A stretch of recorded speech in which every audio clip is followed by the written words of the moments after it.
I went to the vice principal and I was like, I don't think it's fair that the girls can't watch football. And he was like, what do you mean girls want to watch football? Right. It was just that because it's not common.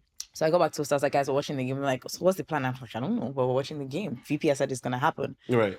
So they now sent a bus. They're like, okay, you can go and watch it in the junior boys hostel. And we watched and we won. So would you think the past glories of Manchester United? You love this question. Yeah. He's happy. This is where it comes out. He's just like, This is where it comes out. Yeah.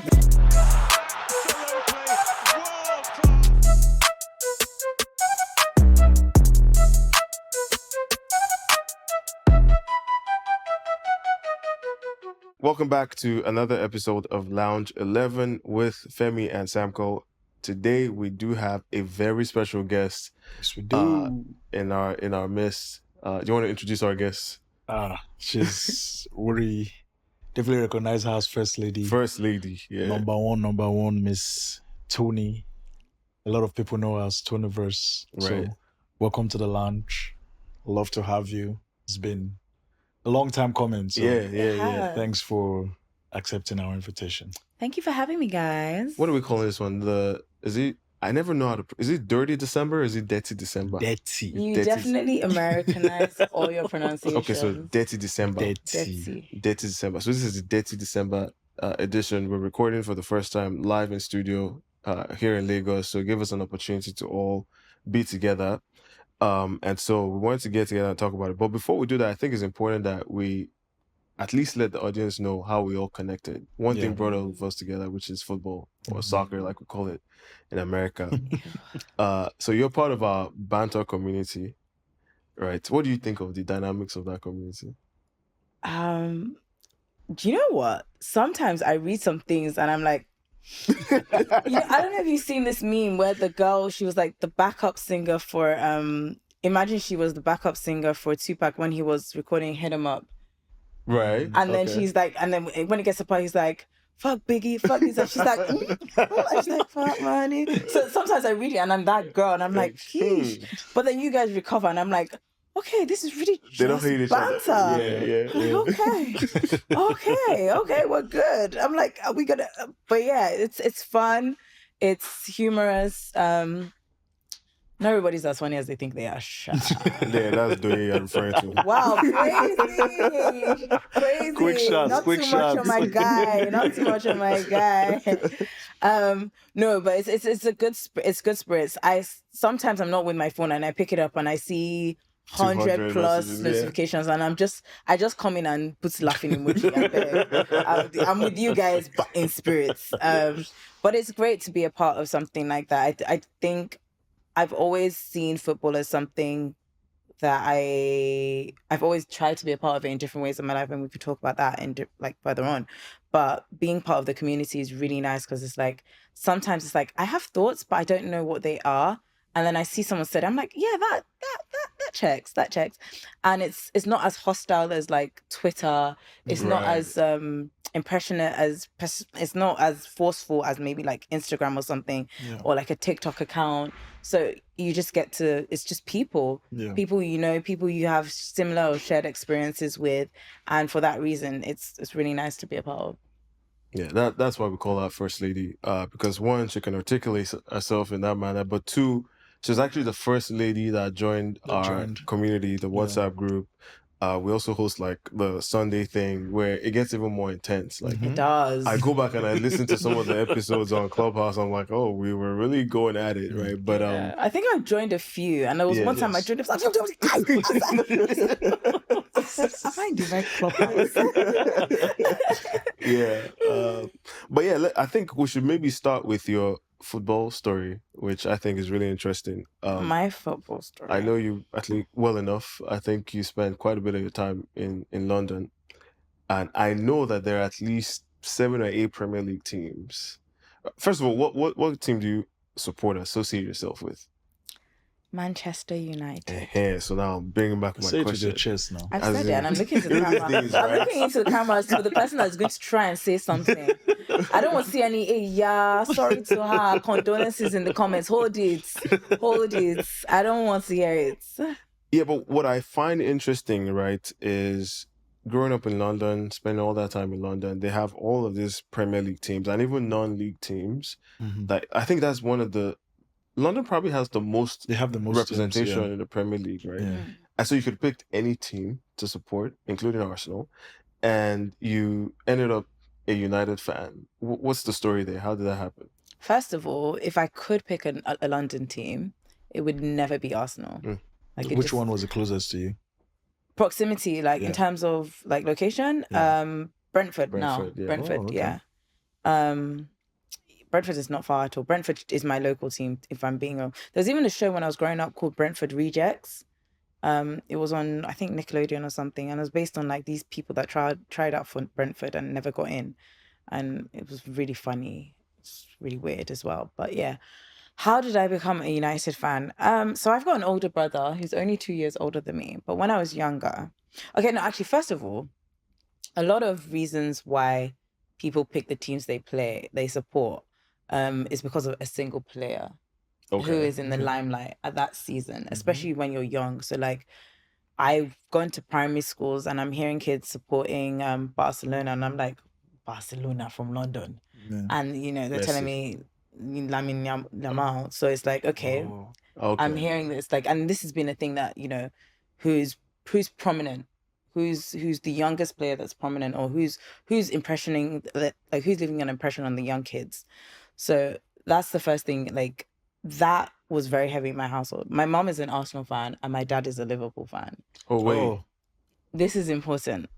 This is important. Liverpool, Arsenal, and Manchester United. And then all three kids are United fans. Wow. My dad hates it.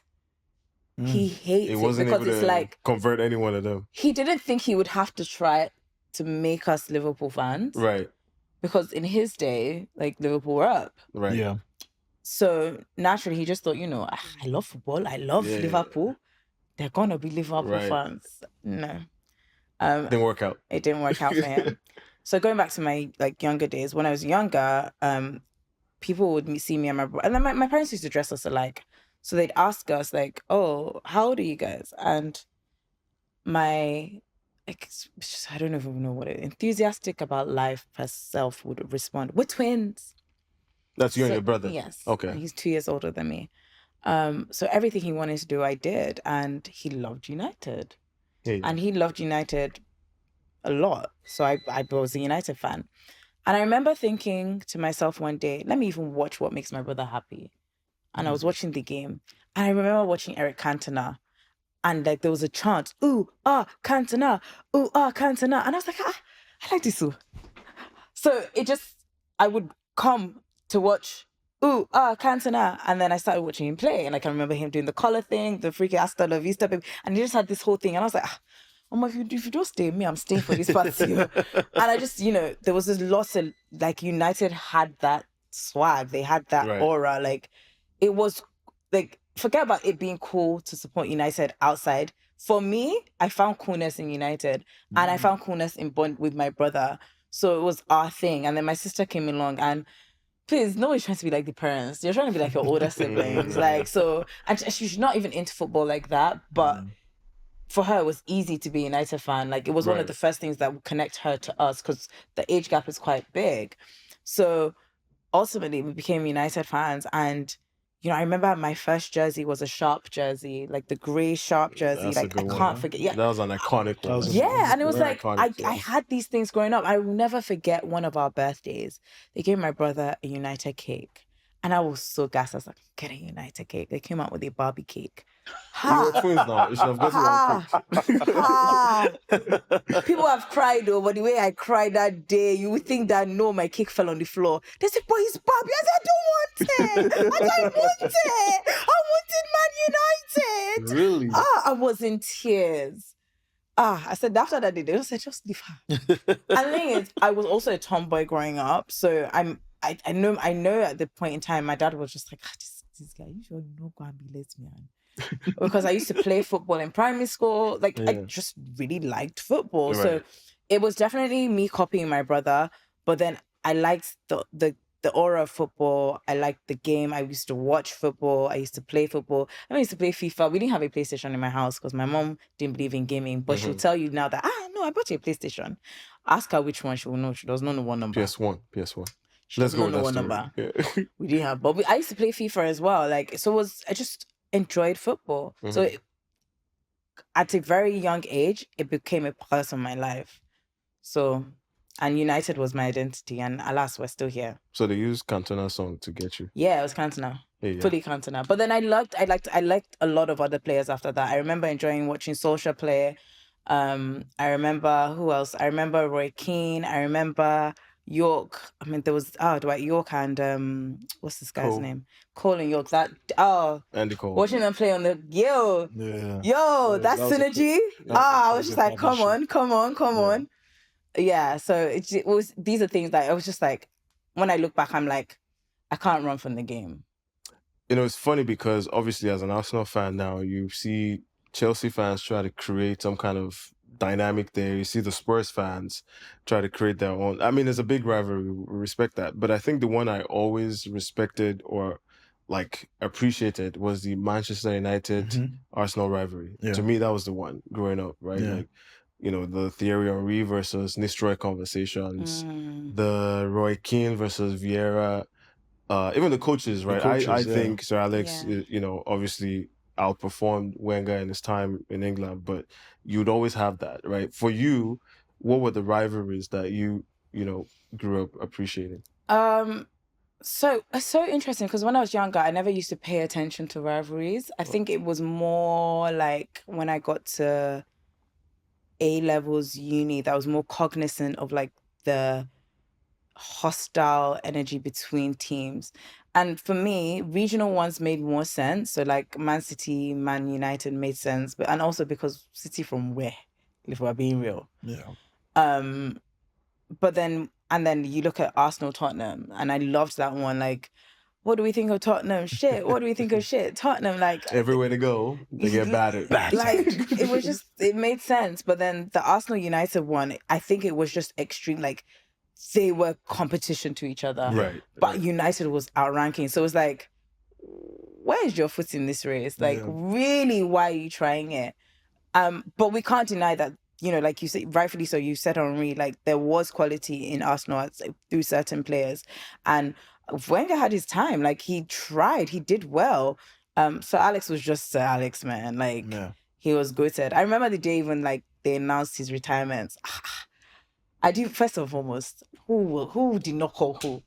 Like so many of my friends were like United fans. So like I remember calling one of my girls. I was like, guy, what are we going to do? Who is going to help us? And we know where we are right now. We're still asking. We know where questions. we are. We know where we are 13, right now. Is it 13 years now? When did you leave? 2012, 2012, 2012, 2013 season, I think. We're still looking for help. Yeah, it's been long. It's funny because I remember after he left, I told a few of my United fans, I said, you guys don't know what you're about to lose. No, we knew. A lot of people didn't know. Yeah, because I remember a few of my friends, one especially, he was like, nah, we're going to be good. I'm like, believe me, you have I think we had hope with Mourinho's first goal. Mm-hmm. I think we had hope because it was Mourinho, right? And he had somewhat of a track record. I mean, there was hope, but I just think inherently, like United, there's some people, they don't do well with change. And I don't think United ever prepared for the change of Sir Alex's departure. I think what they thought was he would die. That's crazy you say that. How do you even prepare for a departure of someone like that? You have to. But how? You 20-something years, right? You have to. You train people, like you actually have to create minds that think like that. Because if you think about it... Because what's happening now is everybody's importing their own systems into United. But United was built around Sir Alex, in my opinion. And I want to believe when he left, he also like gave them that heads up of, this is going to be my last year.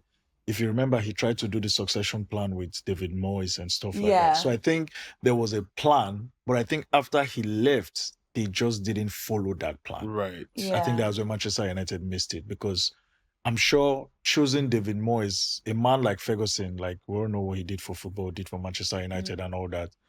He doesn't just walk out the door, just leaving Manchester United hanging. No. So I think him leaving was also right, but he brought a plan for them to follow. I just think the club never stuck to those plans, and they ended up this way. Because what happened with when David Moyes came and left, in my opinion, I still felt he was not supported enough. I thought he wasn't given enough time and everything, because he finished. Did he even finish the season?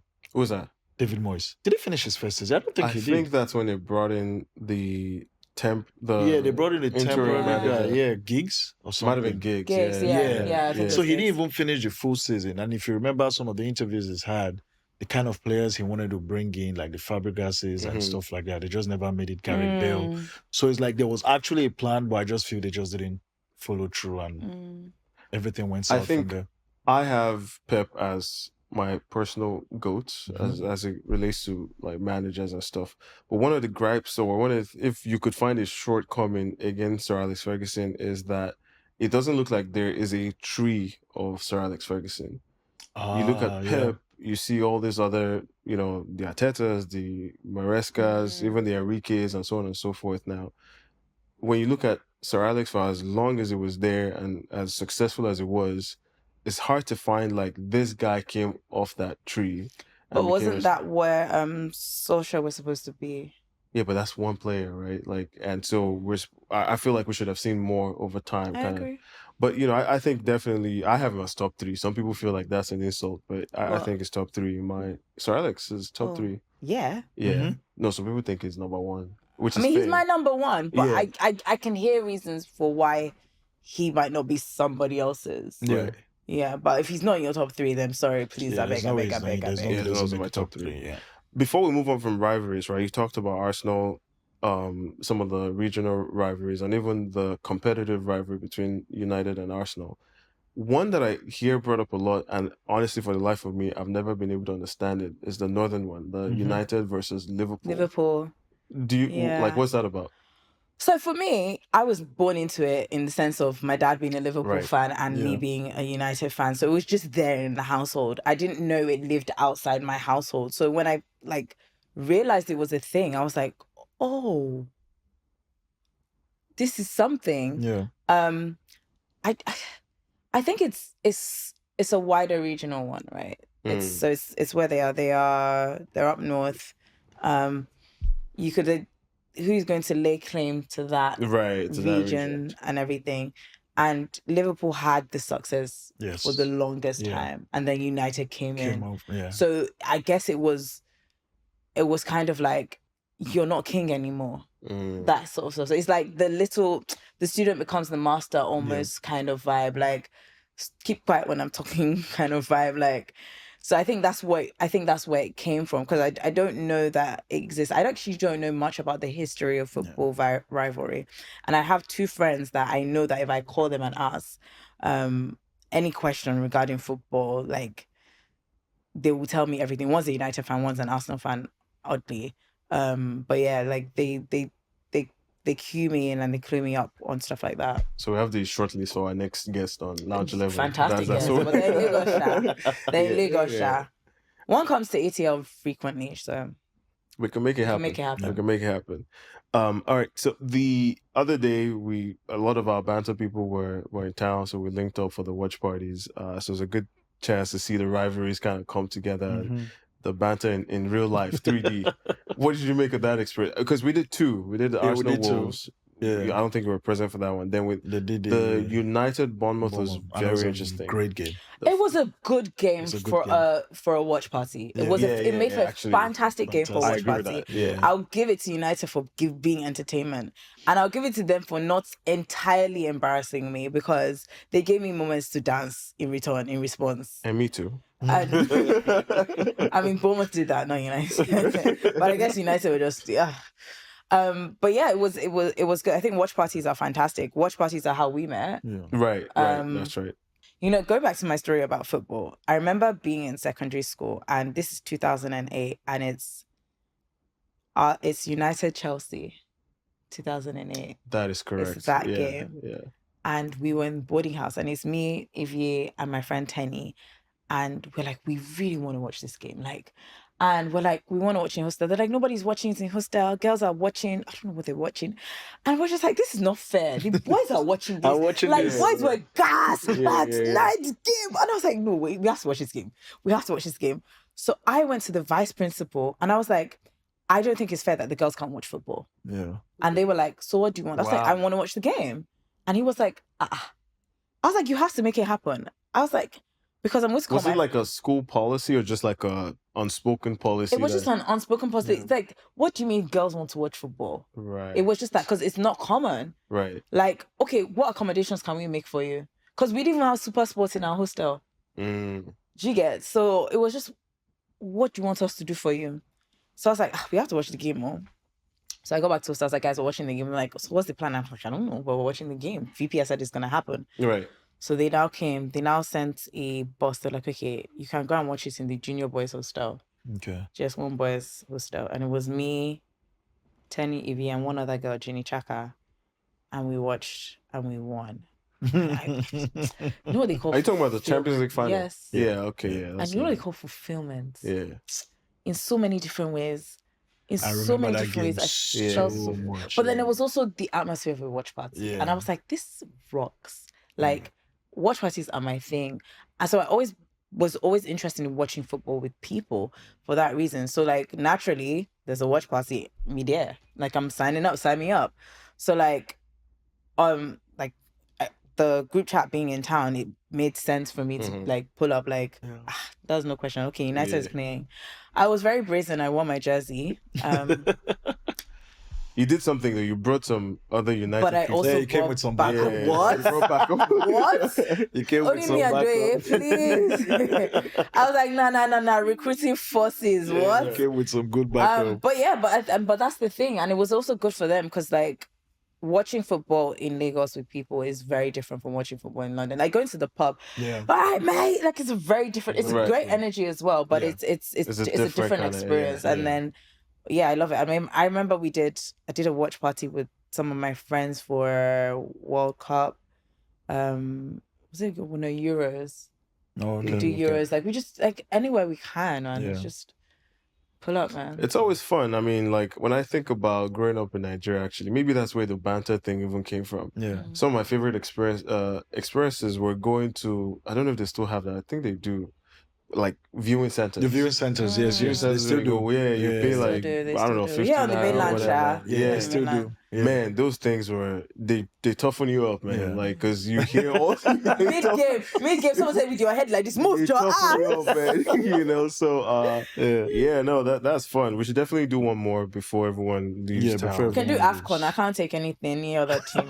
My favorite watch party right now is United, actually. To be honest, because it's a hate watch party. Because you don't know what you're pulling out of the cookie Yeah. jar.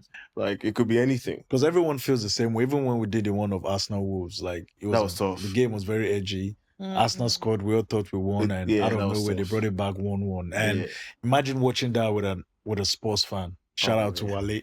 Like literally, I I'm don't like, get why Spurs fans exist. I don't Because there's either. really not much to be a fan of, in my Yeah. opinion. Like, Especially someone that chooses to be a fan. to be a Like, fan. Yeah. Yeah. You weren't born like having spent this is quite your a bit of choice. time I in- feel like you make bad decisions. Yeah, I agree with I you. would never marry a Spurs fan. Wale, you made bad decisions. I would never marry a Spurs fan. Nene, if you are watching this, you made bad decisions. But no, at the end of the day, like I have to give a shout out to Sydney. I don't know if you know him. yeah, Sydney. yeah. Oh, I know Sydney. Yeah, I like went I have to give a school. shout out to Sydney for sure because I think this whole thing started with him when it started with like the no-fly zone. No fly zone. and Yeah, shout out everything. no fly zone. And yeah, like literally from there, I have met a lot of people I've met in the last few years all came out from that group. Right. There, also on banter and everything. And even when we were having the watch party, the United watch party, and I looked around, we're like over 30 people. Right. Yo, place. that was a big It was a group. big one. And I a lot remember of looking us, around. I was like, "How did this exactly. happen?" And we all met a lot of us met for the Yeah. first time Yep. that day. And I Even literally Olu, sent shout him a out to message. Olu as well. Yeah, shout out to Olu as well. Yeah. Olu is a very integral part of my football life as well. Like Olu will tell you there's a football, like there's a game happening, like that Nigeria Ghana game. Yeah. Like I knew Olu was coming. Yeah. Like you know, there's some people that you know they're going to be there. Like yeah, No, for sure. Big shout out to Olu because he was the only one that hooked us with this place Yeah, and yeah, everything. Obviously, So yeah. it's good to just connect, meet people in person. So it's definitely taken us a long way. It's so funny because I love Olu's that. brother showed up to my house for one of my birthday parties one time in a Liverpool jersey, and my dad comes out. He goes, "This is the only friend I like." I was just like, he goes, "You will never walk alone, son." But yeah, I guess we'll switch gears a little bit, Yeah. right? Kind of get into the season, talk about some of the stuff that's happened so far. If I understand it correctly, I think we've played 19 games. We're in the 19th game week. 19 game week, yeah. That is right at the halfway point of the Premier League season. So it's a good chance to kind of recap what has happened so far. Yeah. We'll maybe stay on the United segment and then switch to some of the other stuff. Like United, I think, are 7th right now. A lot was there's a lot of optimism going into the There was. I have Good two vibes. issues with where United are right now, but Okay. I'll share them with you. One, Amorim had a very difficult start. Let's call it that to his first season. Difficult or stubborn? It wasn't a full first season, but that first season, everybody said give him time, give him his players. Mm-hmm. I think they did just that this summer. They spent quite a bit of money. And the back three was also a stubborn thing. I've never seen a very unsuccessful back three. Yeah. The back three is supposed to be defensively rigid. Yeah. I think United are one of the top scorers in the league. Meanwhile, their goal difference isn't that great, which means that defensively they haven't been great. So with a back three, back five, whatever you want to call it, like, what do you make of the season United is having so far? So I've actually actively stopped watching games because life is stressful. I had a very stressful year, as you know, some of it. So I was just like, I can't add to this stress. But it's like whenever you do watch and you see it, you're just like, why? Right. Like, what is the why here? Like, why this play? Like, why are we so adamant on forcing this play and making it work? And I don't get it. I consider Amorim to be a stubborn man. I don't even think he's bad. I just think he's stubborn. It's like, even when he does switch it up every now and then, he'll go back. I'm just like, we're back here again. Yeah. So it's just very, there are games we should not be conceding. Okay, we concede one goal. That United Bournemouth game, there was no reason for it to get to 4-4. There was absolutely, we should have gotten to 3-1 and called it a night. Yeah, when you score 4 goals at home, generally you should win that game. Yeah. Yeah. Yeah. Why? Why are they coming to score 4 goals at Old Trafford? Right. Why? Are we not going back to ask these questions? Is it not obvious what's wrong? That we're open, wide open, Nyash is open. Yeah. What do you think is wrong? Defense. But I don't know. I think generally, the United culture has something broke somewhere, and because of that, everyone is just finding it difficult. I don't know. Even the new players that are coming in are finding it hard to settle in. When did who scored their first goal very recently? For United. There was a new player. Ahmed? No, not Ahmed. Cunha. For the last game was Cunha. Was it Cunha scored, yeah. Yeah, it was just their loss against Villa was Cunha. Yeah. Cunacho. Yeah. Cunacho. Get it right. Cunacho. Yeah. And it was just like before players would come in their debut game, you're just like, something is wrong. I don't know. I can't say what it is because also I haven't been paying attention that much, but it's very obvious something is wrong. Yeah, I know he's been quite critical of United. On this season's episode, he has called them not a big club anymore. You've had all the takes. But I think the second thing, I talked about the back three. The second thing that I have been particularly interested in is the optimism going into the season has been through the roof. We had people say United finishes top 4 and not 4. You know what I'm talking about. And a lot of that was on the premise of new players. Now you guys are playing once a week, so enough time for the manager to implement his changes. And we just haven't seen that. Right. Yeah. So how does that recalibrate your expectations for United? I don't know what yours were going into the season and what they are now. I think the new signings definitely gassed me up. I'll be very honest. So were you one of the signings top gassed me. 4? I don't. No, I wasn't. I was hopeful. I'd be like, if we enter top 4, that'd be great for us. But I don't even know if we deserve it if we're ready yet. It was like, how if we get there and then what? We enter these competitions and then what? We're out in the 16th round. Like, it doesn't, like, let's calm down. Let's actually build the team and everything. So, like, in that way, I was like, I was hopeful. I understood the optimism. I got gassed, but I wouldn't say United's current position shocks me. I'm even happy it's not below 10, if I'm being real, because we have not been playing great. Like, I don't enjoy watching United games. Like, before, I'll put a United game on. I think that before this game, the last United game I watched was, I think it was in May. Whoa. Wow. Last season? Yeah, last season. Wow. I don't think I've watched a United game, like, fully. Maybe I'll start the game, we'll concede, I will just sleep. So would you think the past glories of Manchester United? You love this question. This is Exactly. where it comes out. You're just like, This is where it comes out. Because do you think the past glory of Manchester United, do you think those pressures still applies to Manchester United right now? 100%. I feel like Manchester United is not allowed to fail. I feel like, okay, a team that's allowed to do what we've done is Tottenham. They're allowed to go up, down, left, right, centre, and nobody gives them hell. In fact, Liverpool can't even do it. They've come back, they've won, and they can fall off, and people are like, that's such a shame, but it's Liverpool. You guys can go back and come back when you want. Yeah. Arsenal, you guys are coming up. The pressure is on you guys staying up. Yeah. But Arsenal fans will tell you, we're not winning. And I feel like that's you guys curbing your enthusiasm because you really want to win.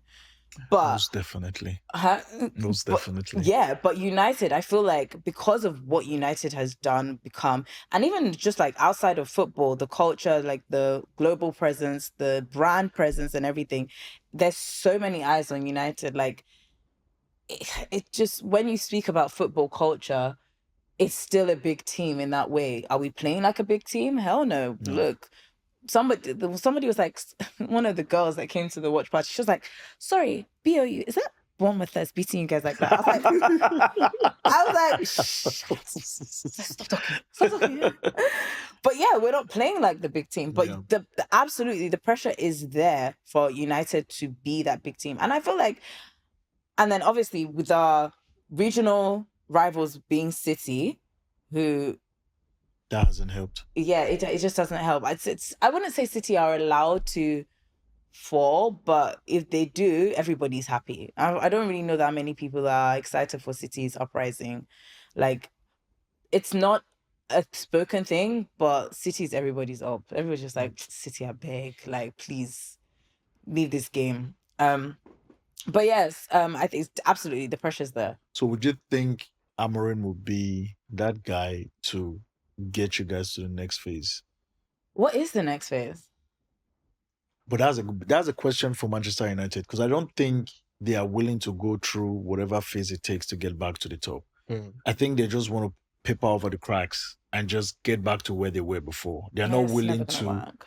Sorry? It's never gonna work. It's not working. We've been at this for like how many since Ferg? Because I don't think they've done it well. I don't think they've done it properly. I don't think they've paid attention to detail in terms of what they want to do, because to them everything is all about that Manchester United success. So we need to get it back immediately. How about we redefine the success? Like, that's exactly. Let's start with smaller goals. Like, let's, win one thing, win the Prem. Like, let's focus on the Prem. Let's not try and do, let's get top 4 so we can be in other competitions, so we can be, this, and we have stakes in more races. Let's just focus on the one in front of you first. Well, some will say that that's what Amorim is trying to do in terms of rebuilding whatever culture we're talking about, resetting the expectations.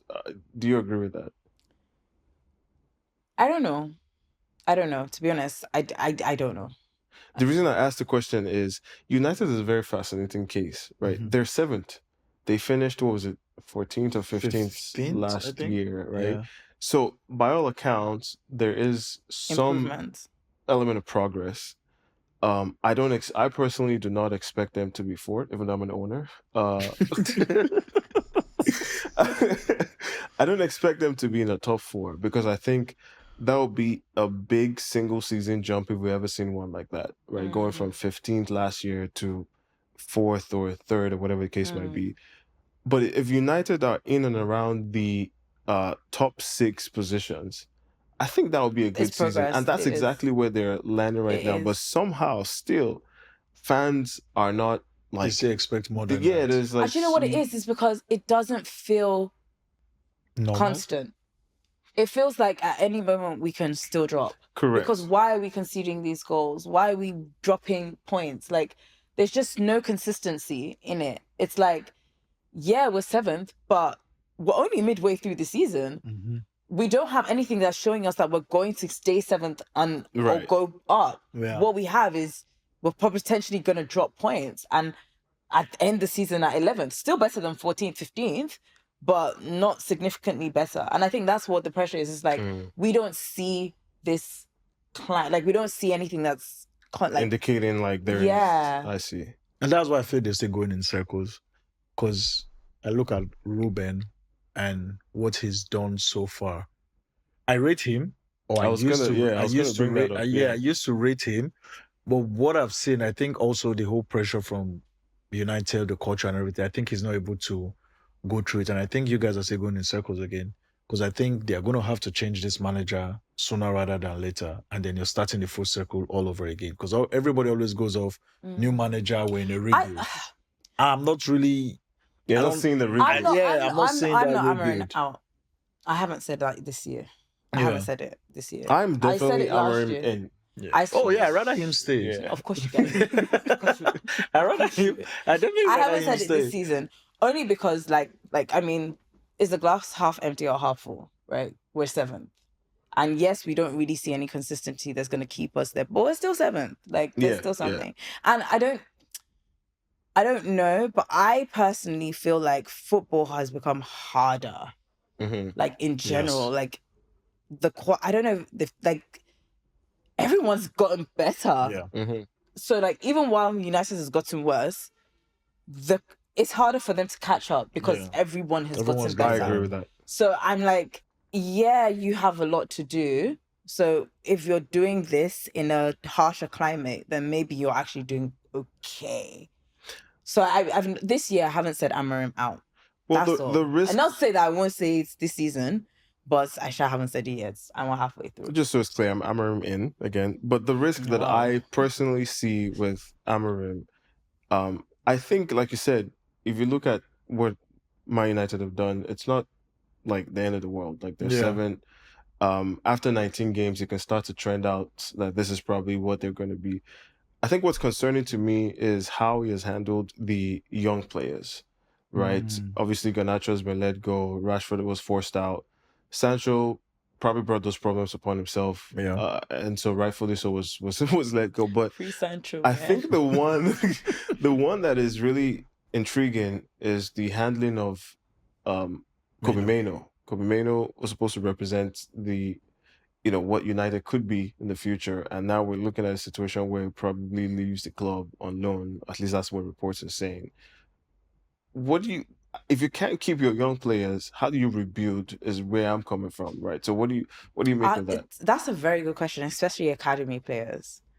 Like, they are the heart and soul of your team. I think it's important that you treat them well. I think it's important that you make them know that they're part. Like, I remember how beautiful it was when Pogba came back. Like, Beckham's whole story is, academy onwards. Right. Like, these Class things, of 92.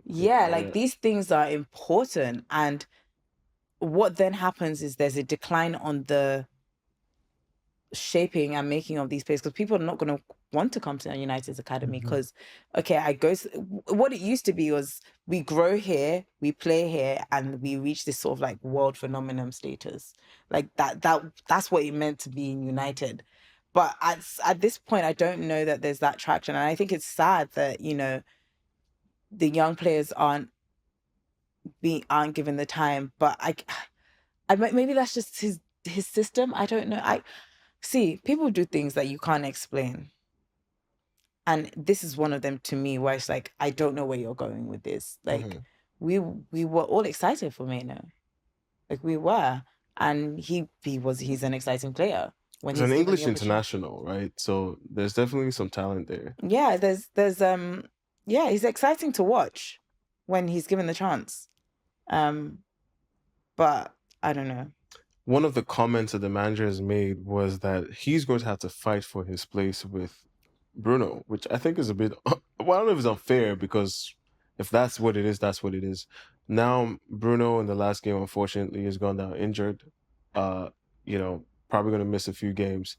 Do you guys expect Meno to see a run of games now, just given the backdrop of everything that we've heard with the Meno dynamics, the guy coming out saying he wants to go on loan? Well, he hasn't publicly come out to say that, but all indications point to that. His brother was wearing a t-shirt saying free Meno and stuff like that. Do you personally see him featuring more now that Bruno is out? I don't know. The reason I say that is because me trying to play devil's advocate, I don't think Mino has been questioned in this situation. Because we saw him when he just came in, and most people feel he's a very talented player. I feel he has the talent as well. We saw him at the Euros. But then it's a little bit strange when you have such talent in your team, and you also have a team that is struggling. But he hasn't featured much. Right. Even there are games where there's of no reason for the likes of Casemiro to finish that game or Ugarte to come into that game. But Meno sits on the bench. Even games they're winning, you hardly see him come on. So sometimes I also ask myself, like, does he have a Meno problem that we don't know? Like, is it Meno is not hitting those targets in training? He's not doing what the manager wants and stuff like that. Because now you have Bruno out. I think it's an easy decision. Yeah. Easy player, yeah, it's an easy plug-in. Just come in and do what you have been doing. I think he'll get an opportunity. We'll see. I think he'll get an opportunity. I'm hopeful that he'll get an opportunity. Because I think Ugarte might play more. But I also feel like it's one of those ones where if he's not impactful, he's going back to where he came from. That's going to be unfair. And I don't think that's fair. Yeah, that's going to be unfair. I don't think that's fair. Yeah. I don't think that's fair at all, if I'm being honest. Because then you're expecting him to come in and do magic right away in a team that has clearly not performed very well so far. Because he's going to need a couple games to get back to just get in the stride of things. And this is the perfect time to give him that. Right. And it just makes sense because you want to have an option. Right. Keep everybody engaged. It's 11, but it's 22. Right. The other thing I wanted to bring up on Bruno, I know he's injured now, but he had come out, was it a week or two ago, to talk about, potentially, we said the club wanted to sell him, but he didn't want to leave. Didn't he say they wanted to make money off him? I thought that would have been the right decision to sell him. What was your opinion? Yeah, what's yours? I'm sentimental. Like every other United fan, yeah. Wow, jeez, guys. Sorry that we have emotions. We have avoidance in Arsenal fans. But guys, no, I'm sentimental, so I love me some Bruno. The free kick he scored in that Bournemouth game reminded me of why I like him, for instance. United are also broke. That's not what they told us. They said they had record revenue numbers. Yeah, I don't believe it. Oh, okay. I also don't believe them when they say they're broke. This is crazy. So where does that leave us now? That packaging. Nobody believes you when you package well. Stop packaging.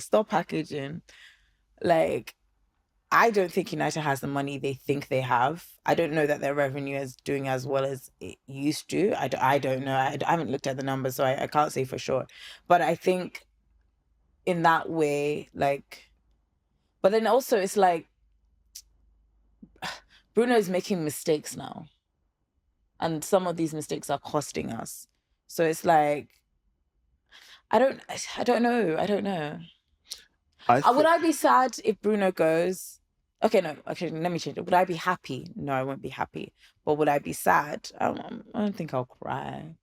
I think United are creating a Salah problem, and I'm sure we'll talk about that shortly. Yeah.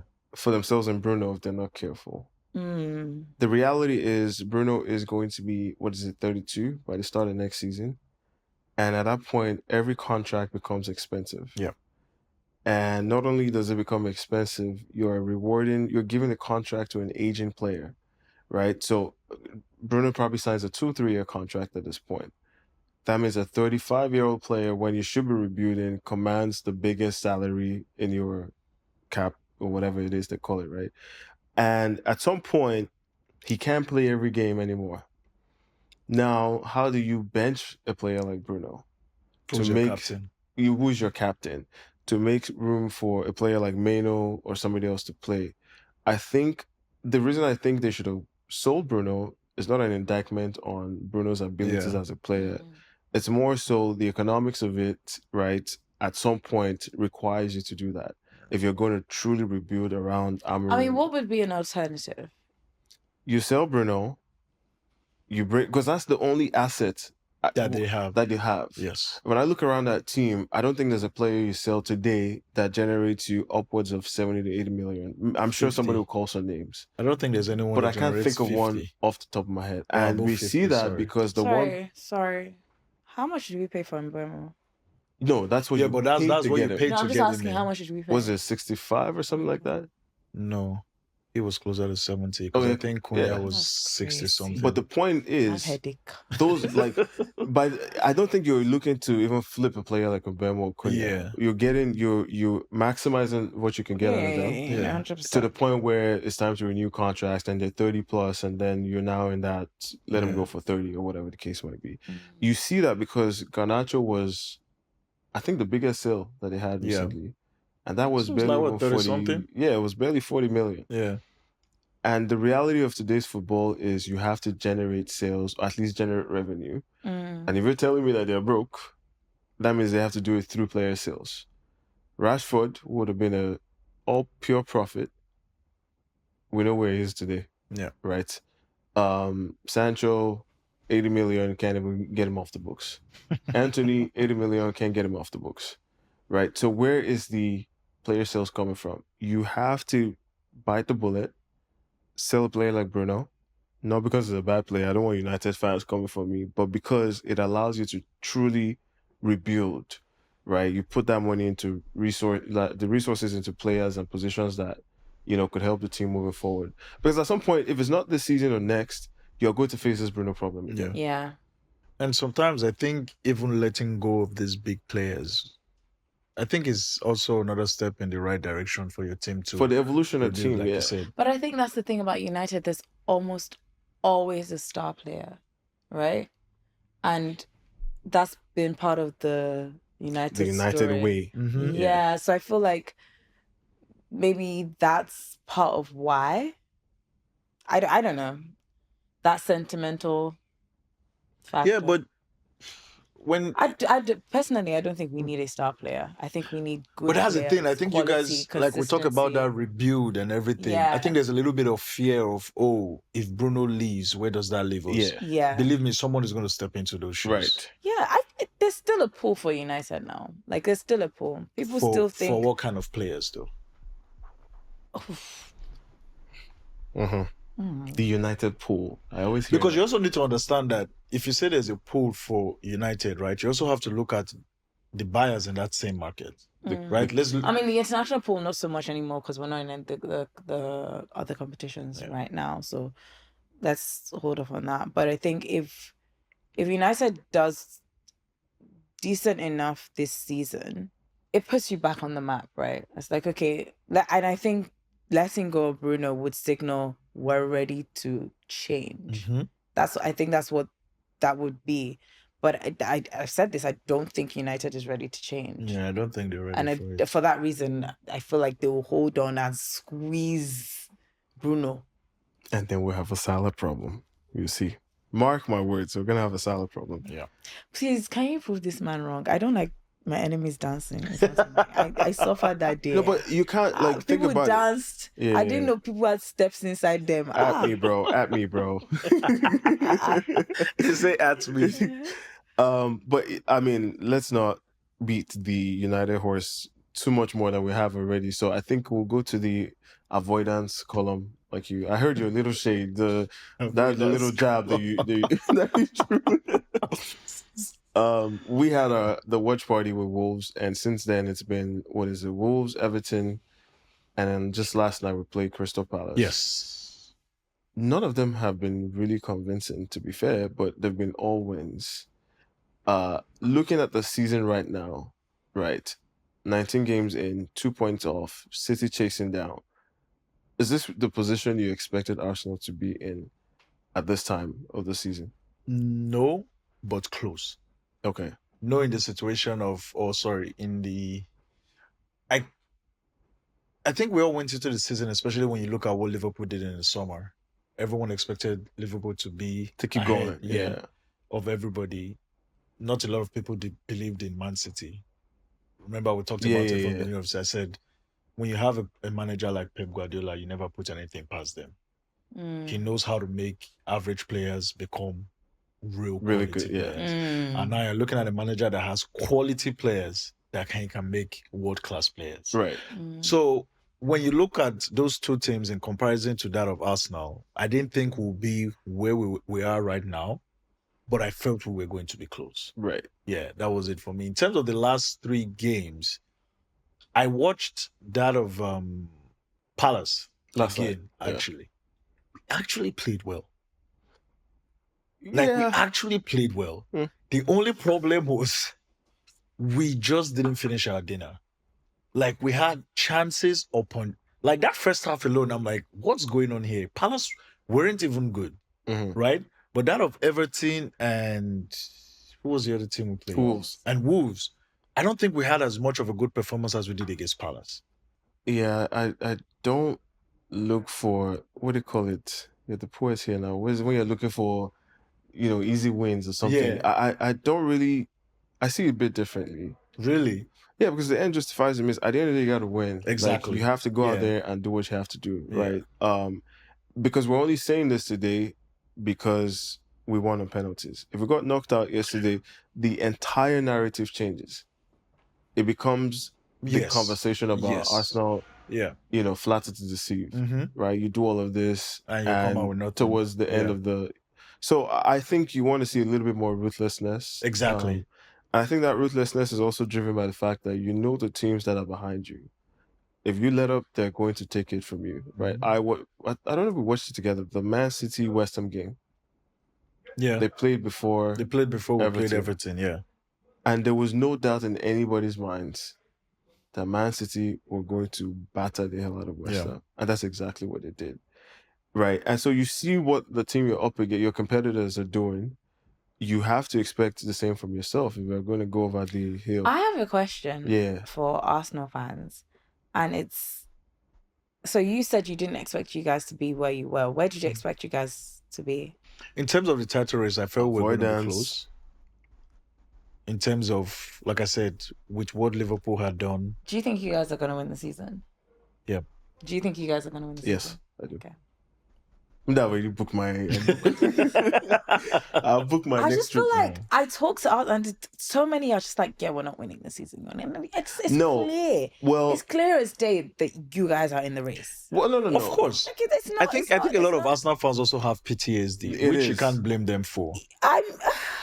Which you can't blame them for. And this is one thing I'll give United fans though. When it's up, it's up.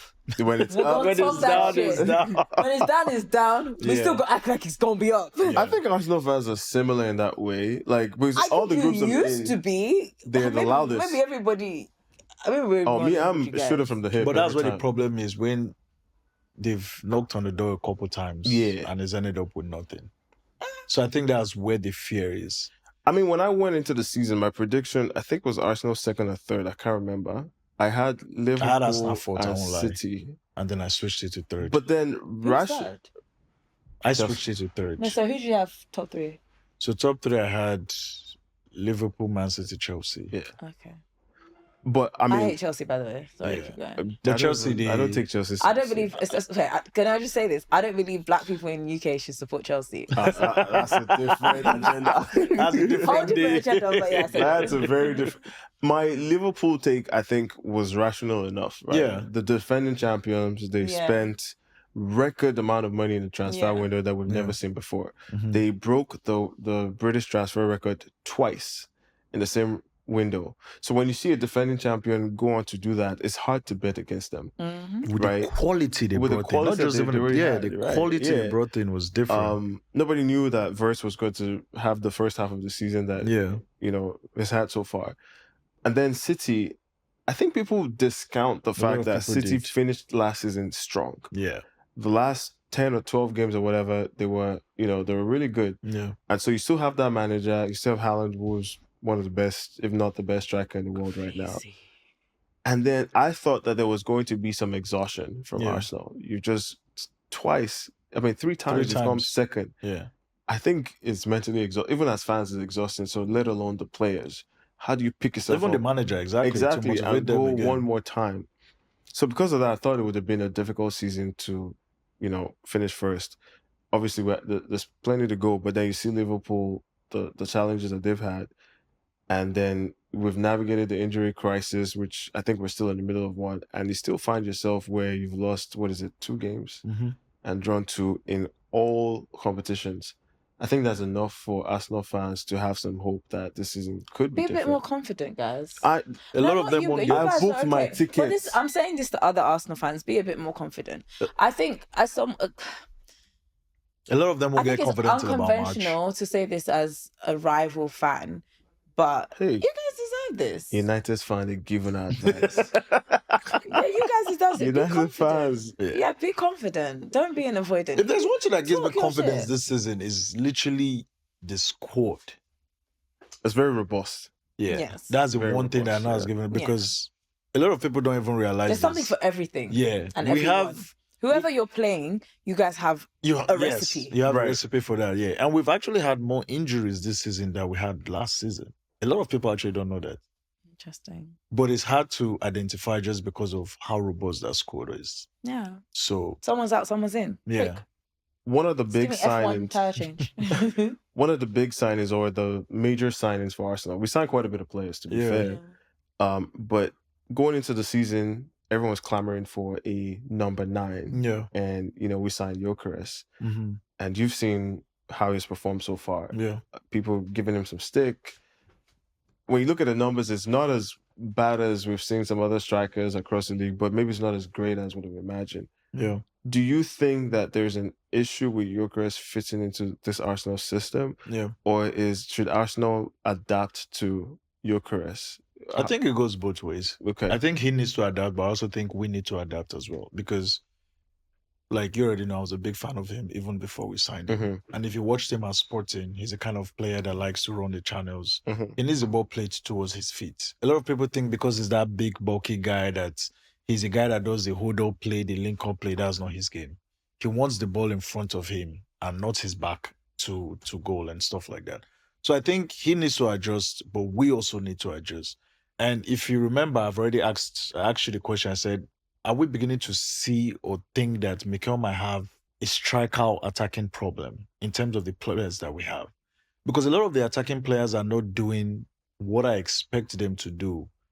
When you look at the strikers that we've had, Lacazette, Aubameyang, Jesus as well, right? But the guys who literally are that number 9 that they just want to be around the box, they seem to struggle a lot in his system, and I don't know why. Because when you look at the kind of players we have, a lot of our wingers and attacking midfielders are creative players. Saka is creative, Trossard is creative, Eze is creative, Odegaard is creative, right? But it's like I asked the other question the other day, I'm like, how many chances have you seen Gyökeres this season that you call a real striker chance that you see with most strikers in the Premier League? Yes, you can also give in the factor that we play against a lot of low blocks and all. But I think he needs to adjust. We also need to adjust. Because when you have a striker who scored the amount of goals in 2 years, regardless of the league, that tells you he knows how to score goals. It's as easy as that. Because if you look at the Portuguese league, if it's that easy, like most people say, how many people have done what he has done? There's nobody you can call out to say. So we definitely have to figure out a way to use him to our advantage. Just like when Man City brought in Haaland, they changed the way they played. Because before they used to use their wings, the Sanes, the Sterlings, the Mahrez and stuff. But now when Haaland came in, they played to that strength. So I think we also need to do that as well. There are times I watch us play and you see him make some runs. we don't deliver that ball to him. We're doing either that extra pass or we're taking that extra touch, which he also needs to adjust as well because he now needs to know his wingers. He needs to know whoever is playing behind him. Is he easy? Is it Odegaard? How does he like to receive the ball? How does he like to distribute the ball? So I think it goes both ways. Yeah, that's definitely, I think, an Arteta drawback, I think, if I want to call it that. I think I've been on record before saying that he's a manager that he looks like to me on the outside that he prefers to not lose a lot more than he prefers wants to win. Correct. Yeah. And that reflects itself in the way that we play, right?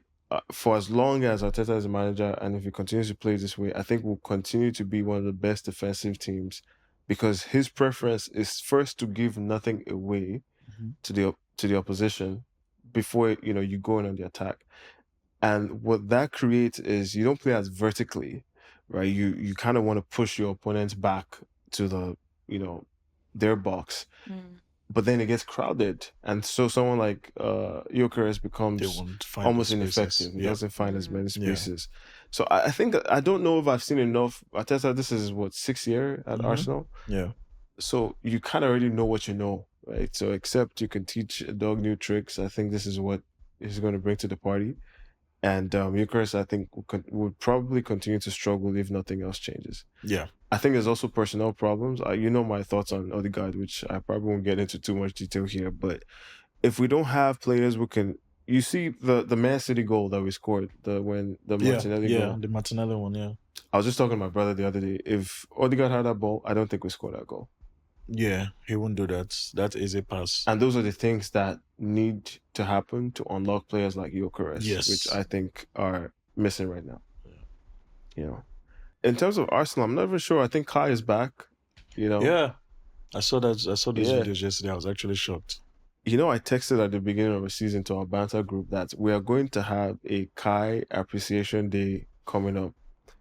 Because last season, or at least when Kai joined, everybody was killing this guy. I wasn't part of them. Yeah, everybody was killing him. At the moment I saw Gyökeres play for like 2 or 3 games, I said, people are going to call for Havertz back. Yeah. And the last few weeks, I think you started seeing that. How do you think Havertz, because Jesus just came back. So now the forward line is looking healthy all over again. Yeah. Jesus is back. Havertz is coming back. Where does that leave Gyökeres, knowing everything we know about the manager today? I think it also has to do with the opponent that will play, right? Right. Because when we play with someone like Jesus is someone who can drift left, drift right.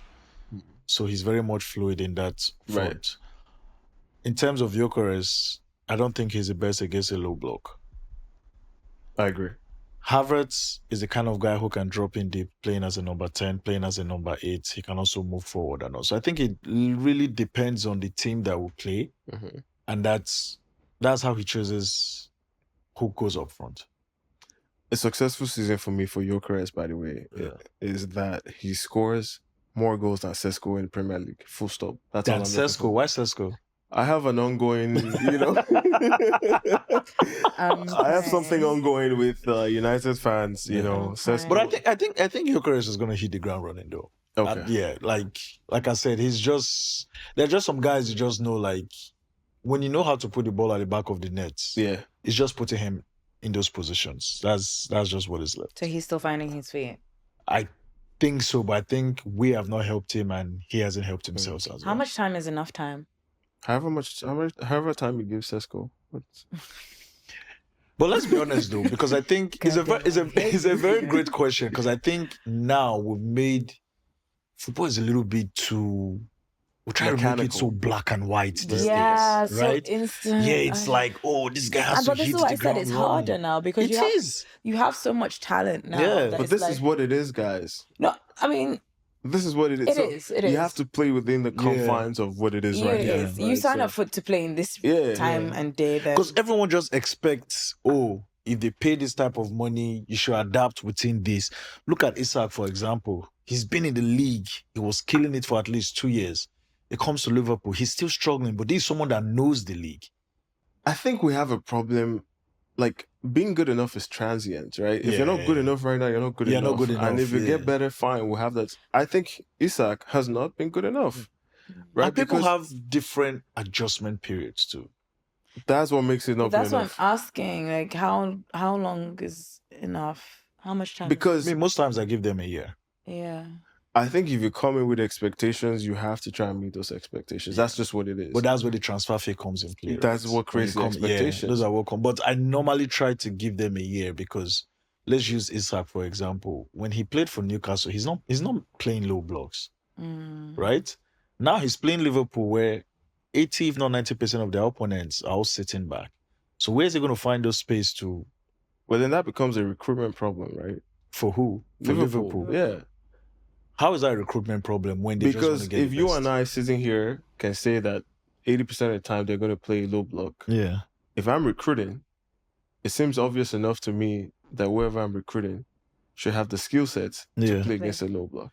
Yeah, but as a striker, it's a little bit different too, because you also have to consider the fact that you have your wingers, you have your creative players that also have to put you in those positions. Because your job as that striker or that front man most times is to find yourself in those spaces. If that ball doesn't come to you in those spaces, there's literally nothing you can do. Are you going to get the ball from the midfield and run through everybody? So in a low block, that's almost next to It's impossible. interesting you say that because we had a discussion on one of our banter, whatever, and the Liverpool fan was saying, you got to There's give... only one fan, Liverpool fan. I don't want to call him. He's not here. But that one guy was talking about giving Isak at least to the middle of the season. And I found that really interesting because in that same team, you can contrast two different players. Yeah. Ekitike, who just came into the league for the first time, appears to have hit the ground running. Yeah. He has scored the second highest non-penalty, I hate that term, but non-penalty goals behind Haaland. That's a player that has integrated himself as well as anyone else can. In that same team, you brought in an Isak who has experience in the league, played 2 or 3 seasons already in Newcastle, won things with Newcastle. And then we're saying, by the way, the record signing in the Premier League history. And we're saying he requires time to integrate himself. How do you justify that discussion? Me, that's why I just feel everyone they adjust differently. Oh, they're just trash, man. Wow. No, Isak is not trash. They just adjust. He's injured right now, Abby. Yeah, apparently it's looking like a broken leg too. Let's talk about that actually. Yeah. Because Liverpool, they are navigating they went through a rough patch, right? Yeah. Lost 9 and 12. Yeah. And they seem to have found something that now steadied the ship a little bit. In doing that, Salah had his brouhaha. Yeah. Isak has now gone down injured, so they're not actually light in forward positions. Yeah. What do you think? Do you think they go into the transfer market again after spending 450 million? But in what department though?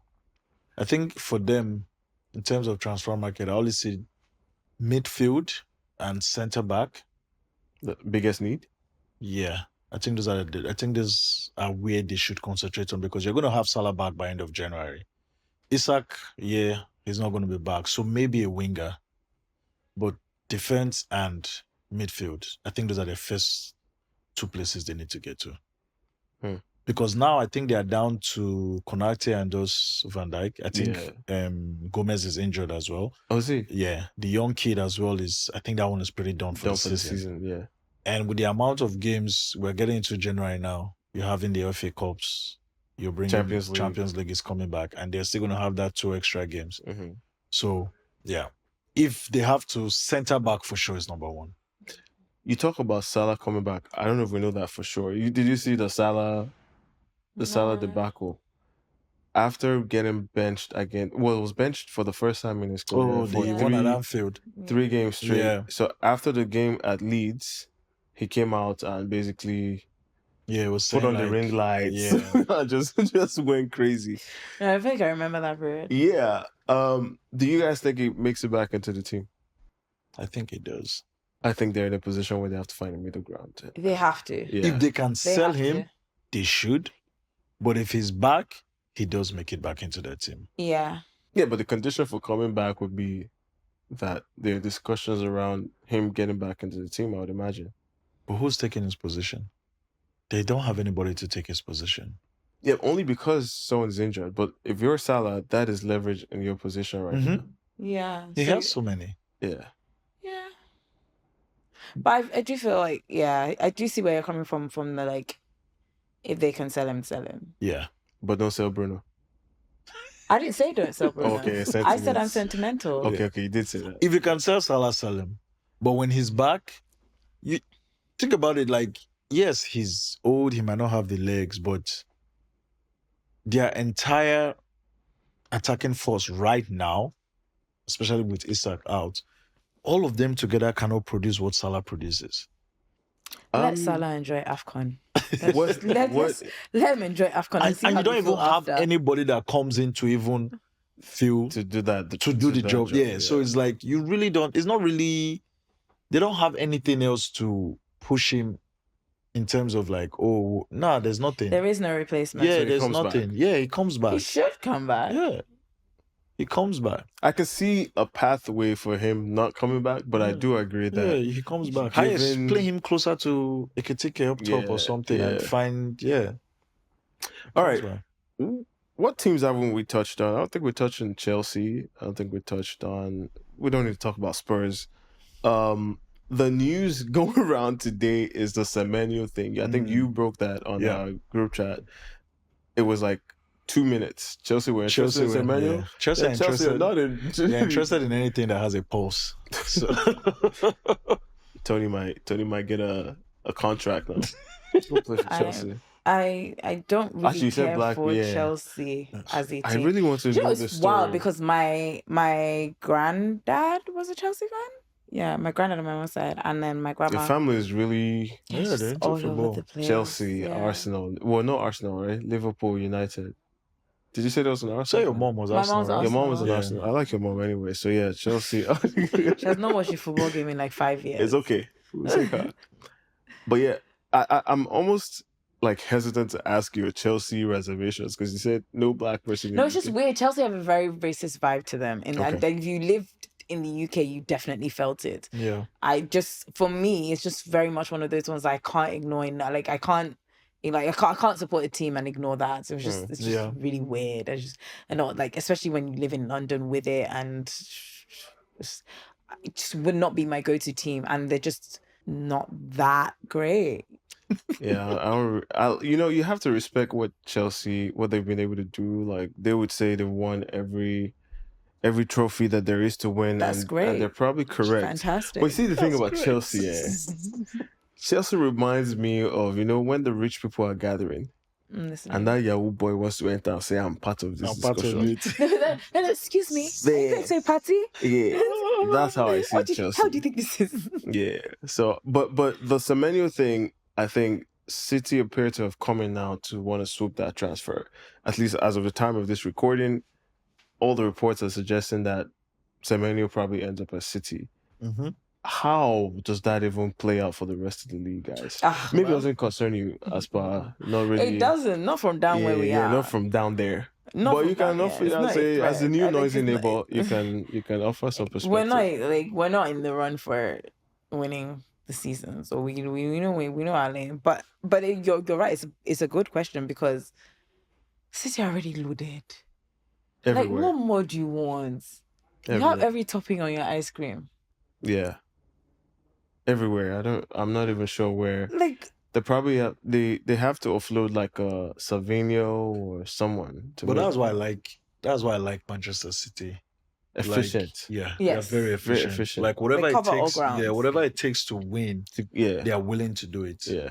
When you go into the January transfer window and you see a player like Semenyo is available, look at your squad. If it's better than when you have, You do go it. for it. Yeah. And that's what they're doing. Yeah. I do genuinely feel like City creates a squad for every other team. Yes. So it's like Semenyo coming in there's a version of City against 5 other teams it will work very well. Yeah. So that's the way I've always seen City's ball. So while I'm saying like where they've seen it. Yeah. They know the teams where Semenyo is going to come in. They know the games that they're going to use him. They know how. There's a room for Semenyo in their mansion. Oh yeah, there's definitely room because if you look at their left side, you look at Doku. Doku has had a great season this season, right? But if you look at his time in England, he's never really been consistent. And then you have the opportunity to bring someone like Semenyo. Now you have both options. You're good. Because if you look at other teams, let's use Arsenal, for example, right? There were times when Martinelli was really, really bad. And a lot of us have been open to selling him. He's still here. In the summer, a lot of us were like, oh, Trossard, we should let him go.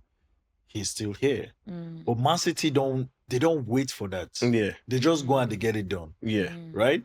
Look at the button Savino. Savino hasn't really been the best. Semenyo is in the market. You go, you get him in. And this is why they've been able to win the amount of trophies they have won in the last few years.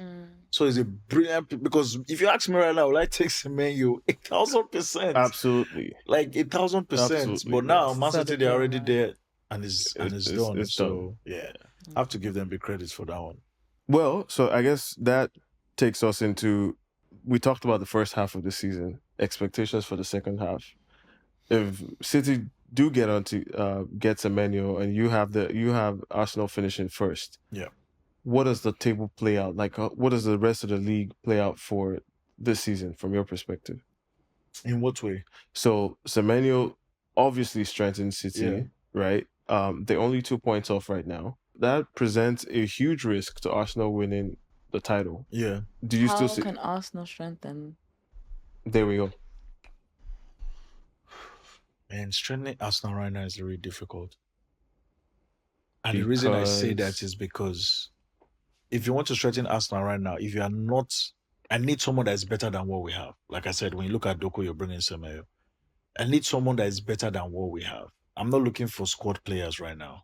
I don't think squad players help us anymore because of what we did in the summer. So you're bringing someone that's taking us to the very next level, right? And when you see... In what positions, though? I would still love to strengthen that left wing. That's always been my number one place I think we needed to strengthen, that left wing. So you're talking, just for clarity, you're talking Martinelli, Trossard, getting an upgrade there. Yes. Okay. That would be the first place I would still. But in terms of the end of the season and how I think our defense has carried us through the first half of the season. Not like we've played defensive football or anything, but we've been the structure has been good, well organized. Right. And I know there have been games we could have even drew, but because of our defense, we were able to pick up all 3 points. I think it's time our attacking phase or our attacking department actually step up to the plate. I think they are the one that can take us over the line the second half of the season because we're close. We know what to expect with our defense now. I think if those attacking guys can come together, I think that's how we get it over the line. How did you put it at the beginning? Finish your dinner. Yes. Finish your dinner, literally. And then we'll be fine. I think I agree with everything you're saying, but then I look at that team and I see that we're light right now on the defensive side. Because I looked at a game that we played last night. If Timber got injured, there was no sub for that. If Saliba got injured, we're screwed. Right? Both of our left backs played yesterday, Calafiori and MLS. So if one of them got injured, the next run of games, our next 2 games are Brighton and Villa. Two games that we'd expect to win if we really want to kind of keep the distance, right? Or keep the gap between ourselves and City. So there is risk there that I think going into the January window, we should be looking to address. That would be my answer. I'll actually do that though. Yeah. I'll go for like a gay.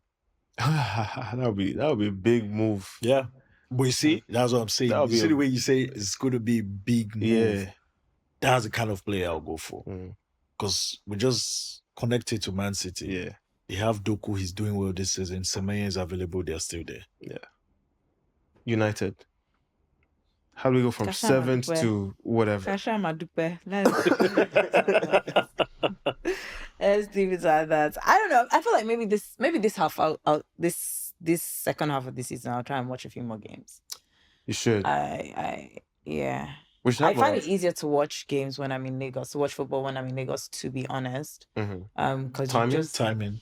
Not even just about timing. I just feel like in London, again, I like watching people. There's more spaces to watch with people.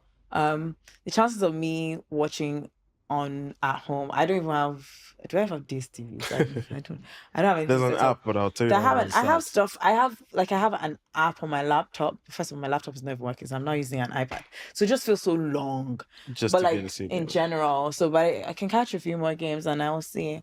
I no longer get heartbroken by United. So I have a new jersey. My friend just bought me a new jersey. So maybe I'll be wearing. This is my first Snapdragon. Your what? My first Snapdragon. Oh, I think the last lead thingy I had was Chevrolet. See, Chelsea wow. fans. I didn't any of the team viewers. I did not get any. I just said when I said took myself out. Like I'd watch. Don't get me wrong, but I was just like, what's? I remember one time I was angry. I said, Lord football. I watch United games, especially. Actually, I watch a lot of United games because there's jeopardy. Yeah. Always jeopardy. There's something There's that something happen. that yeah. If they win, they usually would win against expectation. Like when United plays a big team, I expect them to put up a fight. Now, right? Like the Liverpool game, I fully expected them to go to Anfield and win, and that's what the they big did. teams. Against the They small will teams always that do you something. expect them to win, Do you know what it is? there's even still something on the line. Do you remember there was a time that United Wolves was just they just couldn't beat Wolves? Yeah, Right. that was under what was that? Nuno. No, I remember when they had them used to Neves stress and me stuff. out. Yeah, Wolves. Yeah, It just used to stress me out, and I was just like, so every time we're against small clubs, I get PTSD from that. I was just like, just. But every game now, that means every game gives you PTSD. Oh, are you saying every team is a small team? No, because every team. in comparison to Manchester United, Yeah. Actually, yeah. A lot of teams are still small teams in that regard. I get what you mean, but that's why I'm saying I can stop enjoying football. Wow. So I think it's only recently I'm like, okay, I mean, I can. It doesn't hurt. A loss doesn't that one hurt. does not mean won't tag you on the. That's fine. Continue to tag you. That's fine. We will tag you every time. That's fine. I think we need to take the air off the hot seat a little bit. He even said it the other day. He said he was like, become please. the face of losing. I saw it. I said, "You cannot talk before they talk before to me." they drag you. We're aware that you're there, you know. Yeah. But I think that's probably all that we have. I don't know if there's any final comments that you have, Samco. Tabitha, I'll just say thank you to the first lady. Thank you for having me. Showing up. Support has been lovely. We loved having you here. Hopefully, we'll get to do more. Right. So, right. More. We'll definitely do an AFCON game before you guys go. We should actually. Yeah, that's true. We should do an AFCON watch party. Someone should post that. I saw the Nigerian game yesterday. Yeah, I saw part of it. I saw parts of it. I saw parts of it, I should say. Yeah, but you know. Nigeria is like your relationship with United is my relationship. Yeah. It's If you go far enough, I might jump in, but right now I don't want to. You know, I'm not getting too excited. But yeah, go Super Eagles though. We're still rooting for you and all that stuff. Disappointing we didn't make the World Cup, but it is what it is. I wasn't disappointed. I mean, I like it for the vibes. That's it. The hosting is in America. I'm so sorry we're not getting anywhere.